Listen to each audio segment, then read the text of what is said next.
My father is a disabled veteran of the Korean War. I would testify, in fact, he would testify if he was here today, that he would not be alive today if it were not for the vital services and compassionate care he receives from the VA hospital. I firmly, in front of you today, reiterate my commitment to all of our veterans. And I consider it a sacred responsibility, not only to honor the service they rendered for their country, but to provide the necessary benefits and support that they so rightly deserve.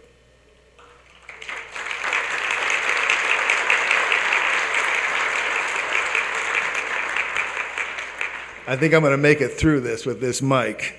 Albert Einstein famously said, "The world is a dangerous place, not because of those who do evil, but because of those who look on and do nothing." The men and women we honor today would not look on, stand idly by, and do nothing. In the face of tyranny, they were courageous. In the face of oppression, they were intrepid. They have made this the land of the free because this is the home of the brave. May God bless the soldiers here in America, and may God bless the soldiers in Nevada. Thank you very much.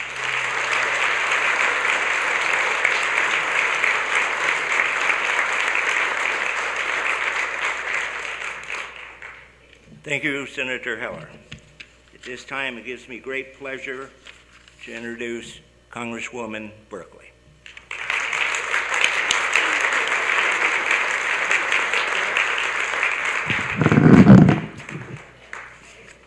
Good afternoon, ladies and gentlemen. It's a tremendous pleasure for me to be here with you again this year. I'm very delighted to see so many people here. I've attended 5 different services today, and each and every one of them, the attendance was spectacular.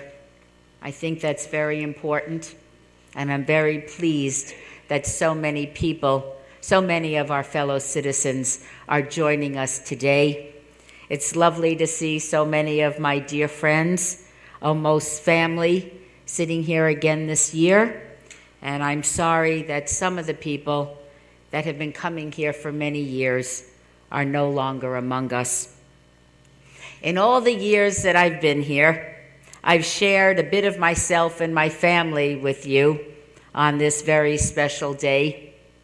I told you the first time I spoke with you 13 years ago that my father, underage, joined the military to fight in World War II. He joined the Navy. He fought, he served, he returned, he married his high school sweetheart. 10 months later, they had me, and they went on with their lives. I also told you about a kid named Stinky who lived in the neighborhood with my father and all the other guys from the Lower East Side of New York. They wanted a goof on Stinky, and they told him they were all joining the Army. Stinky went down and signed up for the Army. The rest of the kids went into the Navy. My dad was here last year when I told you of this story. When they returned, the only one that didn't return was Stinky. He died in the line of duty.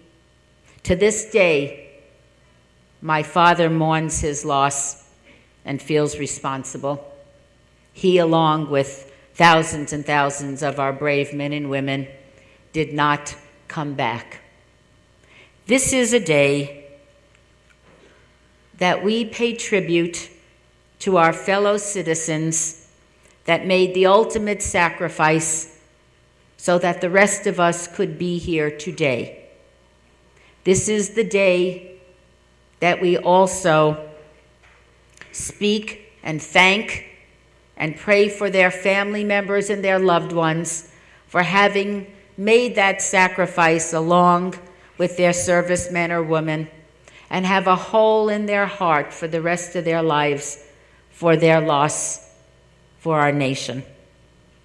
A few years ago, I told a story, and so many have asked me to repeat it that I'm going to do that today, because for me, this story symbolizes exactly what Memorial Day should mean and does mean to millions and millions of Americans. The only time that I wasn't with you is when I was part of a congressional delegation visiting Europe and visiting our American cemeteries overseas over the Memorial Day weekend. For those of you who haven't had the honor to see these cemeteries, let me share with you how absolutely beautiful they are and how beautifully maintained. The grass is as emerald green as you would ever hope to see. The landscape is dotted row after row with crosses and an occasional Jewish star. In those days, they didn't return our fallen men, some women, stateside. They buried them where they fell.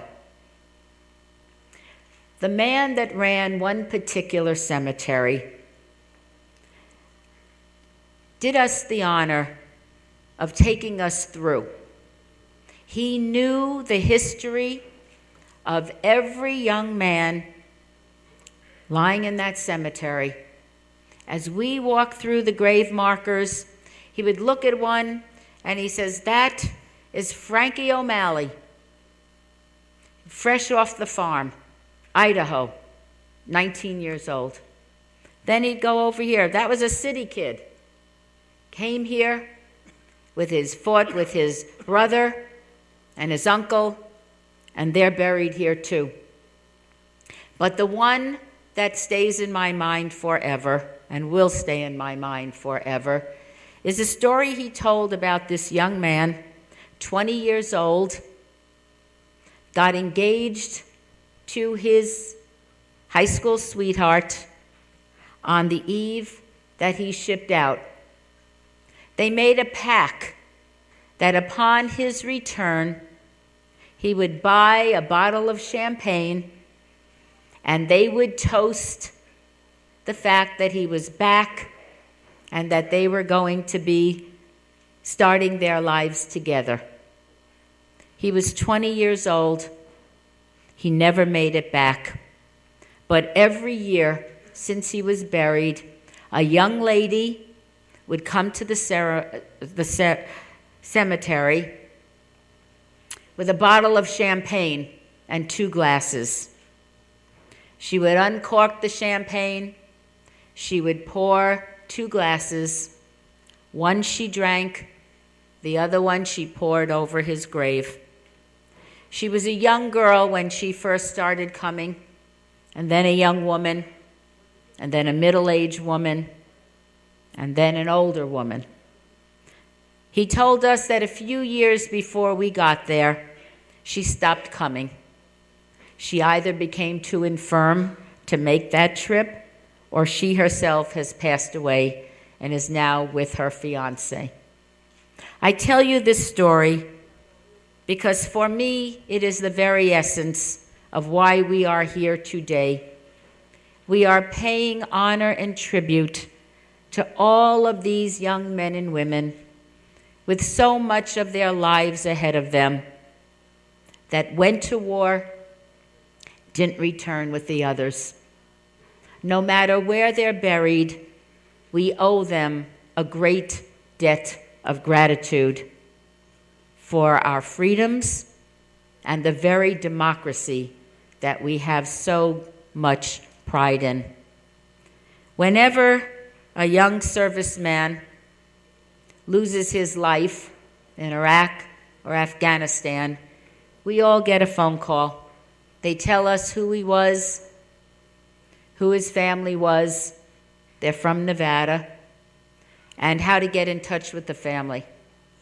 The first time I was notified, I thought to myself, how do I speak with these people? They don't know me personally. Am I intruding in a place I ought not? Do they really want to hear from me?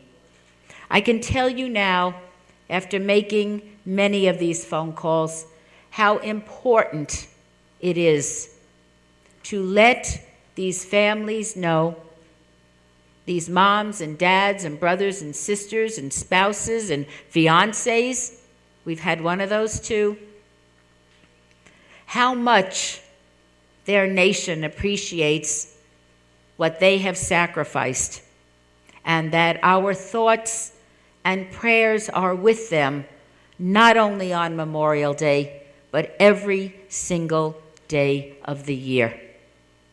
I realized that I am a representative of all of you.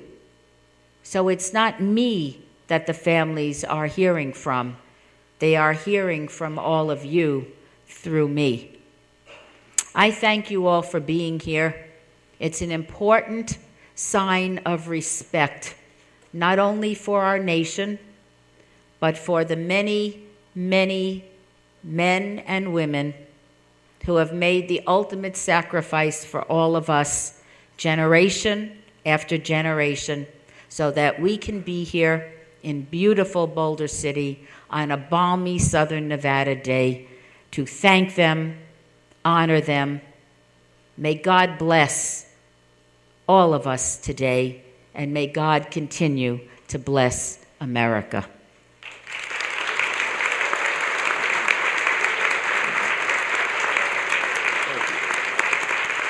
Thank you, Congresswoman Berkeley. At this time, it gives me great pleasure to introduce Congressman Heck.